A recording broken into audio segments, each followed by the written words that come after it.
Welcome back to the deep dive. Today we're setting our compass for Lucknow. It's the capital of Uttar Pradesh in India.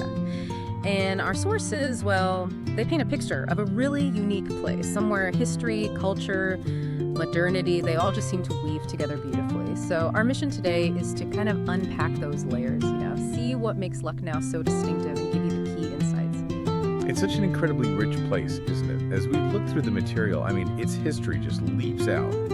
A major center, obviously, during Mughal times, and then the Nawabi period, capital of Awadh or Oud. But looking at its role, say, in 1857, the First War of Indian Independence, you've got the Siege of Lucknow, the residency site, things like that. What's something maybe overlooked about how that specific history still kind of echoes in the city's character today?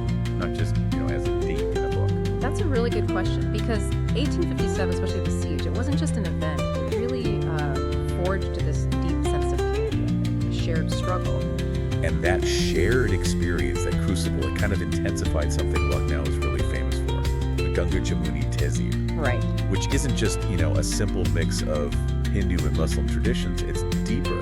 It's this philosophy of syncretism. It runs through everything. Okay. And that's really why Lucknow became this amazing hub for classical music, Urdu poetry, Kathak dance, even that beautiful chikankari embroidery. Yes. That deep fusion kind of cemented by history. Yeah. Yeah, that's absolutely central to its identity. Yeah, even now. That blend really does seem to define it. But, for someone listening who might think, okay, traditions are nice, but how much do they really impact modern life? Can you give an example, maybe from the sources, of how that Ganga Jamuni Tehzeeb actually plays out today in contemporary Lucknow? Sure. Think about Lucknow's universities or its growing medical tourism sector, modern fields, right?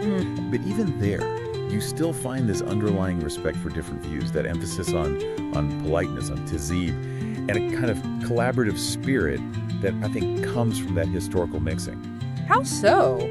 Practically? Well, you see it in how different communities might approach, say, civic projects together. Or even just look at the big public festivals. They often draw from both Hindu and Muslim calendars celebrated widely. So it's not just a dusty historical idea. Yeah. It's like a living social code, still active. That's a great way to put it, a living code. So Lucknow is definitely looking forward, not just back. The sources show it as this rapidly growing metro area, mixing its history with a really vibrant present. Modern infrastructure, good universities, industries. And it's part of the Smart Cities mission, too, the government initiative for urban renewal using tech and sustainable practices.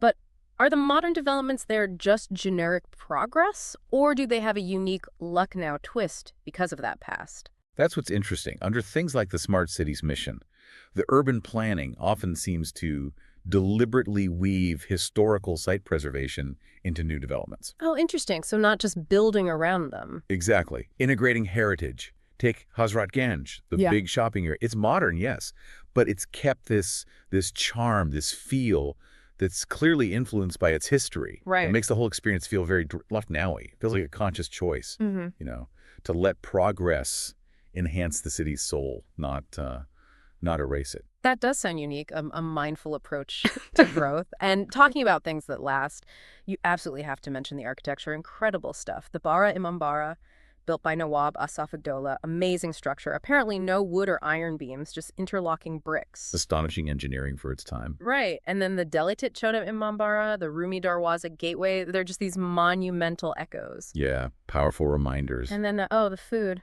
You can't forget the Awadhi cuisine. Sunday kababi. Legendary, right. Isn't the recipe supposed to be some huge secret? Yes, that's the story passed down through generations. And the biryanis, the kormas, kulchas, and the sweets, like here in Shirmel. It's just a whole experience. Absolutely. A culinary tradition that's deeply tied to that whole Nawabi heritage we talked about. Which maybe brings us to a final thought, something for you listening to chew on. How does a city like Lucknow manage it? Hold on to this incredibly rich, diverse history, these deep cultural roots, while also embracing modern life, rapid change. Its journey, from Nawabi capital through 1857 to these modern smart city projects. It's actually a pretty powerful example, maybe even hopeful. It shows how tradition and progress don't have to be enemies. They can intertwine, create something really unique, really resilient, even in our fast-paced world. Makes you wonder, doesn't it? How other places might find their own way forward. Not by ditching their past, but by really understanding how it can shape their unique future. Something to think about.